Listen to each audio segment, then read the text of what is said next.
जिस तरह से आपने ये कहा कि मुतवल्ली उसका ट्रस्टी उसका मालिक समझना शुरू कर दिया, समाज की डेवलपमेंट की जगह वो खुद का डेवलपमेंट कर रहे हैं। इस तरह से आपने कही कि भाई ये सब करने के लिए एक लीडिंगशिप की जरूरत है। और अगर हम पूरे समाज को अगर देखते हैं तो एक लैक ऑफ मुस्लिम लीडिंगशिप का बहुत बड़ा एक स्पेस है जो नहीं है, क्योंकि कोई भी चीज़ के लिए लीडिंगशिप को लड़ना जरूरी है। और लड़ने के बाद वक्त प्रॉपर्टी समाज के लिए ये समझ का भी होना जरूरी है। इस तरह की हमारे समाज में लीडिंगशिप देखने को नहीं मिलती। इस पर क्या कि एक जगह लीडर की हमने बात कही, वक्त प्रॉपर्टी की बात कही, अब जो बात बारी है वो वक्फ बोर्ड की। अब वक्फ बोर्ड जो है इसके फैसले और इसके डिसीजन अभी तक किसी के समझ में नहीं। आप देख रहे हैं ज़ीरो न्यूज़। ज़ीरो न्यूज़ के विशेष भाग में आप सबका स्वागत है। आज हम बात करने जा रहे हैं कि मुस्लिम समाज की वक्फ प्रॉपर्टी किस तरह से समाज के तरक्की के लिए इस्तेमाल करे और वक्फ के प्रॉपर्टी को किस तरह से बचाए। इस विषय पर हमारे साथ जो है एजे खान साहब, जो retired chief commissioner income tax रह चुके हैं। रिटायरमेंट के बाद खान साहब ने अपनी पूरी जिंदगी समाज के लिए वक्फ प्रॉपर्टी के लिए वक्फ कर दी गई है। तो सर, सबसे पहला सवाल ये है कि हम अक्सर मुसलमानों के गुर्बत के गाने तराने गाते रहते हैं, मगर क्या बोलेंगे कि अलाउद्दीन का चिराग अपने हाथ में है, अपने सामने पड़ा हुआ है, हम उसको इस्तेमाल नहीं कर पा रहे हैं। वक्त की प्रॉपर्टी जो हमारी है बहुत सी जो है इसको हम इस्तेमाल नहीं कर पा रहे, और बहुत सी समाज जो है वो जागरूक नहीं रहने की वजह से वक्त की प्रॉपर्टी हमारे हाथ से चली गई है। हमने बहुत से बड़े बड़े लोगों के इमले उस पर वक्त प्रॉपर्टी पर खड़े होते हुए दिखे हैं। आप इसके बारे में क्या कहेंगे? दरअसल थोड़ा सा मैं बैकग्राउंड हूँ।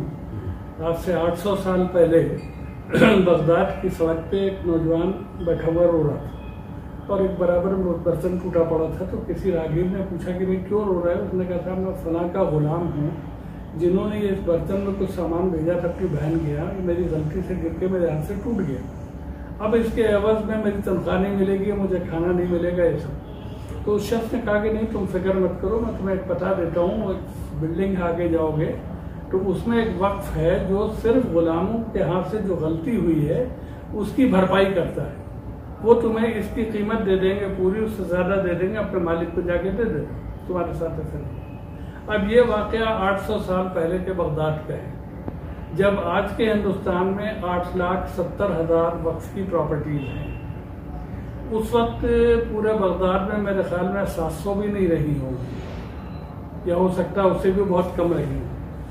तो 8,70,000 प्रॉपर्टीज हैं, जिनमें सबसे ज़्यादा तो हमारे कब्रिस्तान हैं, जो कब्रिस्तान बराबर कब्जे हो रहे हैं, बराबर हमारे हाथ से निकल रहे हैं। सरकार भी कर रही है, गैर सरकारी भी कर रहे हैं, लेकिन सबसे ज़्यादा जो कंट्रीब्यूशन है हमारे खुद मुसलमान मुतवल्लियों का, जो इस बात को नहीं करते। नंबर 2 आता है वक्फ बोर्ड का। चूँकि वक्फ बोर्ड को लगाया गया है कि आप उनकी निगरानी करेंगे, आप उनकी हिफाजत के लिए करेंगे, और आप ये इंश्योर करेंगे कि इनकी जो आमदन है इनका सही जायज़ इस्तेमाल हो रहा है, इनकी जो आमदन है वो उन्हीं मकासद में खर्च हो रही है जिसके लिए वक्फ बने।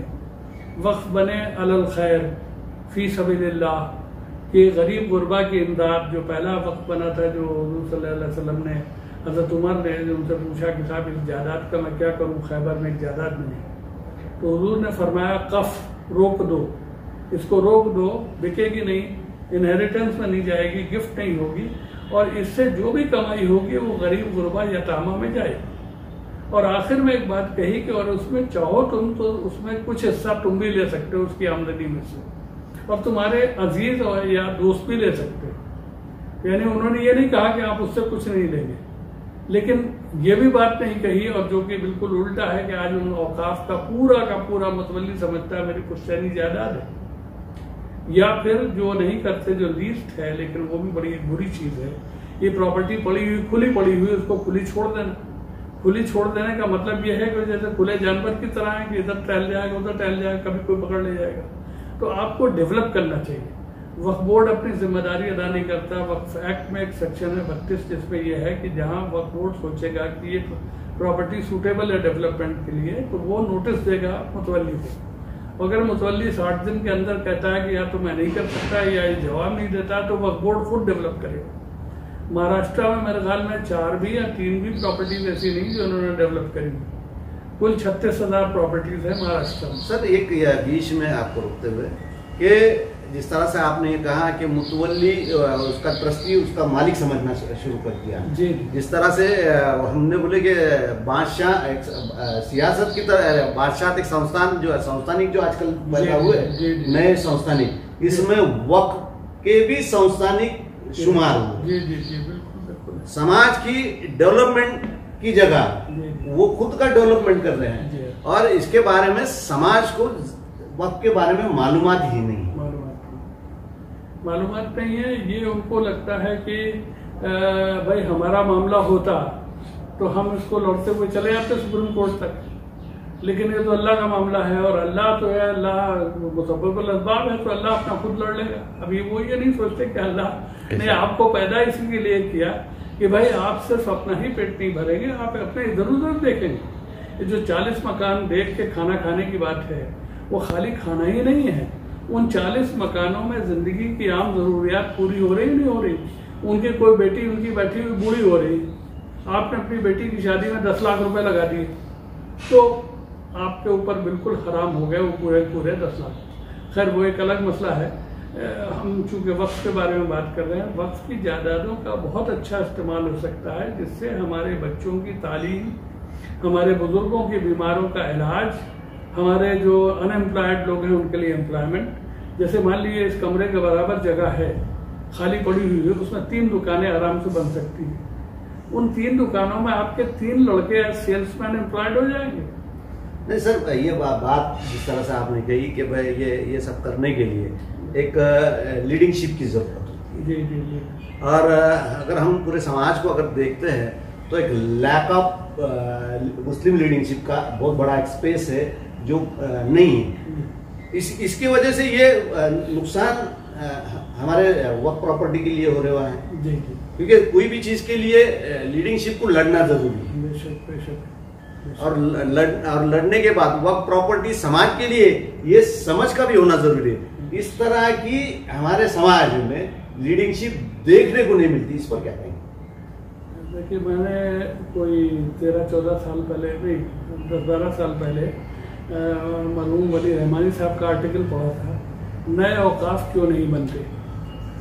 उस आर्टिकल को पढ़ के मैं बिल्कुल बिला दलील कोई झूठ नहीं बोल रहा हूँ, बढ़ा के नहीं कर रहा हूँ, मुझे लगा जैसे कमरे में रोशनी बढ़ गई मैं जहाँ बैठ के पढ़ रहा था। तो मुझे एहसास हुआ कि शायद मेरी बहू अक्सर देखती कि मैं पढ़ रहा हूँ, रोशनी नहीं तो जला के चली जाती है। तो जब मैंने आर्टिकल ख़त्म किया और रोशनी तरफ देखा तो ट्यूबलाइट ऑफ था, जला नहीं था। वो रोशनी उस कागज़ से आई। उस कागज़ में था कि हमारी इतनी जायदादें हैं जिनको हम हासिल कर सकते हैं। वक्फ एक्ट नाम की एक चीज़ है जिसमें ऐसे प्रोविजंस हैं, उन जायदादों को हम लड़ झगड़ के फिर वापस ले सकते हैं। और लड़ना झगड़ना क्या है, कानूनी कार्रवाई करनी है। आपको किसी से डंडा लाठी नहीं करना, कानूनी कार्रवाई करनी है। जो लोग गासिब बैठे हुए हैं, जैसे मैंने पढ़ा कि गुलबर्गा एक जिला है कर्नाटका में, गुलबर्गा में 27,000 एकड़ जमीन है वक्फ की, जिसमें से 17,000 एकड़ पे मुसलमान बैठे हुए हैं गासिब, कब्जा किए हुए। अब उन लोगों को इस बात का एहसास नहीं कि भाई जिस रसूल के लिए तुम दिन भर दरूद पढ़ते हो, बड़ा खुश होते हो कि हमारी शफात करेंगे, हमारा पार्ट लेंगे, हमारे लिए दुआ की उन्होंने, हमारे उम्मती, लेकिन उस रसूल की तुम बात नहीं मानते कि वो रसूल उसने क्या कहा कि ये गरीब गुरबा इनके सरों पे हाथ रखो। उसने रास्ते बताए कि आप किसी गरीब को आपको छोड़ के नहीं जाना। एक भिखारी था हुजूर की हयात में मक्के में, अंधा भिखारी था, तो वो मुंह खोल के बैठा रहता था, कुछ बोलता नहीं था, कुछ नहीं, हाथ भी नहीं हिलाता, मुंह खोल के बैठा रहता था। तो एक सिग्नल था कि मैं भूखा हूँ, तो कुछ शैतान बच्चे उसके मुंह में पत्थर भी डाल देते थे। तो वो हुजूर के पैरों की चाप समझता था, उसे एकदम खुशी होती थी कि आ गया और कुछ न कुछ मेरे लिए खाने के लिए लाया। तो हमारे जो सबसे बड़े लीडर्स थे हमारे एक वाहिद लीडर इन्होंने किया। आज हम ये नहीं सोच सकते कि जो औकाफ की जायदादें हैं इनको आप संभाल लीजिए, तो इनसे आप बहुत कुछ कर सकते हैं। ये कहा जाता है कि हम मुल्क के तीसरे नंबर के जमींदार हैं। ये किस बात पे हुआ है कि जो रजिस्टर्ड प्रॉपर्टीज है वक्फ बोर्ड में, उसकी बेसिस पे कहा गया कि इतनी प्रॉपर्टीज रजिस्टर्ड हैं, तो रेलवे और डिफेंस के बाद हम तीसरे नंबर के जमींदार हैं। हकीकत ये है कि हम पहले नंबर के जमींदार हैं, क्योंकि हमारा रजिस्ट्रेशन बहुत कम है। एक मस्जिद रजिस्टर्ड है तो 5 मस्जिद रजिस्टर्ड नहीं है। तो अगर आप उनको कर लें तो आप मुल्क के नंबर 1 के जमींदार हैं। और क्या हालत है आपकी? वो सिर्फ एक सीधी वजह है कि आपने इधर तवज्जो नहीं दी।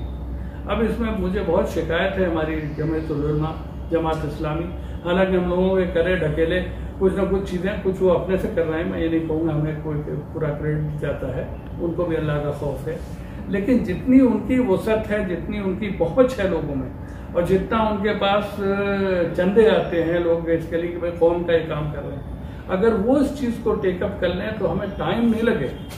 और वो लोगों को हमारे मुतवल्लियान जो गलत लोग हैं, सब मुतवल्ली गलत नहीं है, जो गलत हैं अक्सर है, हाँ अक्सर सब नहीं है मगर अक्सर, जी हाँ, लेकिन वो जो हैं अगर उनसे कहेंगे हमारी आपकी तरह के मुसलमान हैं, मेरी आंख में आंसू हैं तो उनके आंख में भी आंसू आएंगे कि आपके रसूल का नाम लेते हैं आप। मौलवी साहब कहते हैं साहब झूम झूम के आप जरूर पढ़िए, तो वाकई झूम के जरूर पढ़ते हैं, लेकिन उनकी बात भी तो मानना है ना।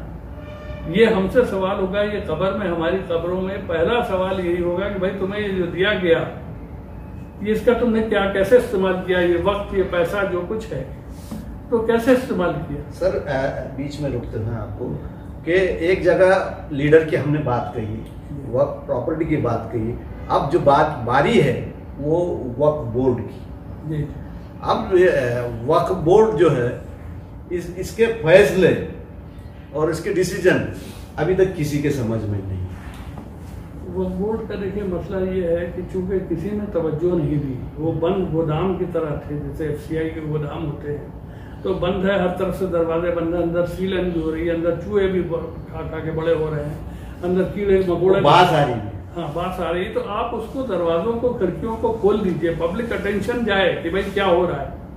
एक साहब ने आज ही मुझे लिखा, मैंने उन्होंने जवाब दिया कि साहब मेरा जैसा आदमी क्या कर सकता है। मैंने कहा आप खत लिख सकते हो, आप लिख के वक्फ बोर्ड में आप लिखिए, चेयरमैन को लिखिए, CEO को लिखिए, आप उनको लिखिए कि साहब क्या हो रहा है, हमारे यहाँ की गुर्बत क्यों, आपने पिछले 1 साल में कितना पैसा आपने गरीब गुरबा को दिया, कितने बेवाओं को आपने दिया, आप उसकी तरह डिटेल दीजिए।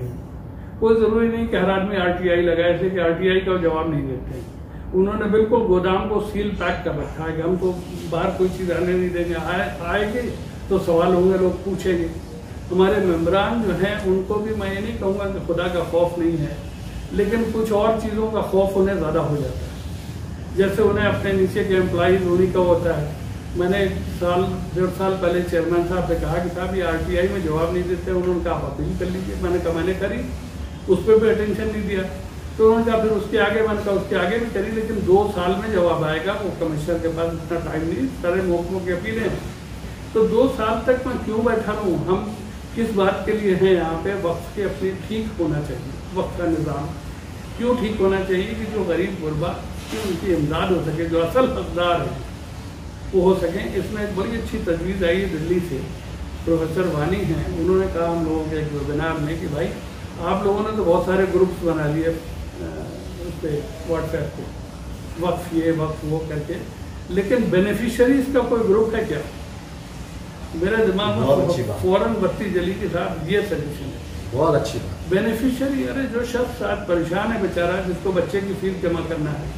मेरा बच्चा, वो एक पोस्ट मैंने लिखी थी आपको दूंगा, जिसमें जोहर की नमाज़ पढ़ रहा था, तो उसके दफ्तर का एक आदमी पढ़ रहा था, उसके थोड़ा 2 रोज छोड़ के, तो जब ये फारिग हुए तो उन्होंने देखा कि दुआ पढ़ा, हिचकियाँ ले लेकर रो रहा, दुआ का वक्त, ठीक है उसके पास जो है क्यों रो रहा है, तो उसने थोड़ा रुक के बताया कि साहब 3 साल से बच्ची की फीस नहीं जमा हुई है, उसके लिए रो रहा। तो रमज़ान का महीना था, तो मैंने उस पर लिखा कि रमज़ान का महीना है, इंशाअल्लाह कोई कहीं ना कहीं से काम हो जाएगा, कोई ना कोई। हकीकत में हम लोगों ने मिल मिला के कर दिया, लेकिन जो उस काम के लिए औकाफ है, जो वक्फ बोर्ड की ड्यूटी है कि भाई उनको संभाल के, वक्फ बोर्ड की एक ड्यूटी ये है कि न सिर्फ हिफाजत करना बल्कि ये इंश्योर करना इस बात का कि भाई इसका जो आमदनी हो रही है वो सही जगह पर खर्च हो रही नहीं हो रही। आमदनी का ये हिसाब है कि 100 लोगों का अपना हिसाब देना है, तो 3 ने हिसाब दिया, 97 ने नहीं दिया। अभी अभी सुना है कि 50,000 नोट देंगे। जो नया CEO आया माशाल्लाह, अल्लाह इनकी उम्र लंबी करे, इन्होंने 50,000 नोटिस दिए जिन लोगों ने अपना हिसाब नहीं दिया, कई सालों का हिसाब नहीं दिया। वैसे तो कुल औकात शायद 3,000 कुछ हैं यहाँ पे, जो तादाद है उनकी नहीं, सॉरी 25,000 कुछ है। उनकी जायदादें जो है 36,000 हैं। तो उनको नोटिस दी, लेकिन कईयों को कई साल की भी होगी, बहरहाल 50,000 नोटिस दी। तो उससे जब वो हिसाब देंगे अपना, तभी तो पता लगेगा कि कहाँ पैसा खर्च हो रहा। और उस हिसाब का ऑडिट का भी ये वक्फ एक्ट जो है, कई सारे लोग बगैर जाने को कहते हैं कि वक्फ एक्ट बहुत खराब है साहब, गवर्नमेंट को ठीक करना चाहिए। अभी जो वक्फ एक्ट में प्रोविजन है, आप उन्हीं को लागू कर लीजिए तो आपका बहुत काम हो जाता है। वो लागू नहीं हो रहा। हर वक्फ बोर्ड को अपनी ऑडिट रिपोर्ट हर साल गवर्नमेंट को भी देनी है और CWC को भी देनी है, नहीं दे रहे हैं 15 साल से, 16 साल से महाराष्ट्र वालों ने नहीं दिया। एक बीच में रुकते हुए आपको साहब कि एक महाराष्ट्र के अंदर ही गोवा का एक मैटर अभी हाल ही में बहुत ये हुआ, उरुज पर आया। इसकी जो नोंदनी है बोर्ड की, वक्फ बोर्ड में की गई। अब वो एक वादग्रस्त मुद्दा हुआ कि हिंदू तंजीमें जो है वो बोलती कि वो हिंदू नाथपंथियों का है, और वक्फ बोर्ड का ये जो है कोर्ट ऑर्डर जो है वो वहाँ स्टे एज इट इज रखने के लिए है, मगर उसको जिला प्रशासन नजरअंदाज करते हैं। तो ऐसे हालात जब वक्फ बोर्ड के आते हैं तो हमारी भूमिका क्या है? वो वक्फ बोर्ड जैसे अपनी रेपुटेशन बनाएगा उसी तरीके से लोग लेंगे, गैर संजीदगी से लेंगे। आपकी रेपुटेशन ये है कि आप कुछ नहीं कर रहे, आपको बिल्कुल मतलब ही नहीं है। 10-10 हज़ार दरखास्तें पड़ी हुई है रजिस्ट्रेशन की, और स्कीमें मंजूर होने की नहीं हो रही। यानी वक्फ बोर्ड इसके ऊपर संजीदगी से नहीं लेगा। संजीदगी तो उनके अपने मामलात हैं, जो पॉलिटिशियन है उनको अपनी पॉलिटिक्स देखनी है। तो ये बड़ी बात हो रही है ना कि बात के आखिर में आते हुए कि जिस तरह से हमने ये बात बोले कि संजीदगी से एक तरफ समाज भी नहीं है, एक तरफ जिस तरह से जो वक्त पे जिन्होंने फायदे उठाए वो लोग भी संजीदगी से, यानी वो तो अपनी संस्थानिक संस्था बनाकर बैठ गए। और तीसरी जगह जो है वक्फ बोर्ड जो है, ये यानी इस तरह से अगर कोई नोटिस हो कि उसकी वैल्यू नहीं है, कोई नोटिस हो अगर उसका ये नहीं लेता, तो वक्फ बोर्ड कितना संजीदगी से ले रहा है, ये भी सवाल हो रहा है। अभी ये कशमकश के हालात हैं हमारी, जिस तरह से हमने बोले बेनिफिशियरी जो है, जो उसका लाभधारक है, इनको आगे आना जरूरी है। बिल्कुल आना जरूरी है। और इसके लिए आखिर में ये सवाल करते हुए कि अब हमारी मुसलमानों की वक्फ बोर्ड के बारे में भूमिका क्या होनी चाहिए?